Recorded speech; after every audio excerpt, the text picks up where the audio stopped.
રાજકોટમાં રાષ્ટ્રીય કક્ષાની સ્વિમિંગ સ્પર્ધામાં સમગ્ર દેશના ખેલાડીઓ રાજકોટ આવ્યા। સમગ્ર દેશમાંથી આવેલા ખેલાડીઓને ગુજરાત રાજ્યમાં કડવો અનુભવ થયો। ગુજરાત બહારથી આવેલા ખેલાડીઓની રહેવા અને જમવાની પણ વ્યવસ્થા તંત્ર દ્વારા કરવામાં આવી નથી। તંત્રની અવ્યવસ્થાને કારણે ખેલાડીઓને પાર્કિંગમાં સૂવું પડ્યું હતું, જે અંગે ખેલાડીઓ દ્વારા રોષ ઠાલવવામાં આવ્યો હતો। ઉલ્લેખનીય છે કે રાજકોટમાં આજે સ્વિમિંગ સ્પર્ધામાં 3000થી વધુ સમગ્ર દેશના રાષ્ટ્રીય ખેલાડીઓ ભાગ લઈ રહ્યા છે। તેની સામે ગુજરાતની છબી ક્યાંક ખરાબ થઈ રહી છે।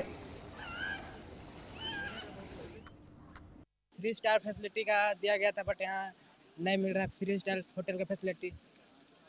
और क्या कौन कौन सी दिक्कतें हो रही है? दिक्कत तो पानी की दिक्कत, खाने की दिक्कत। हम लोग अपने पैसा से इधर आ खा रहे हैं। बोला तो गया था हम लोग को बहुत कुछ 3 स्टार का स्टेइंग देंगे, फूडिंग बहुत बढ़िया रहेगा, लेकिन वैसे कुछ प्रोवाइड हम लोग को किया नहीं गया था।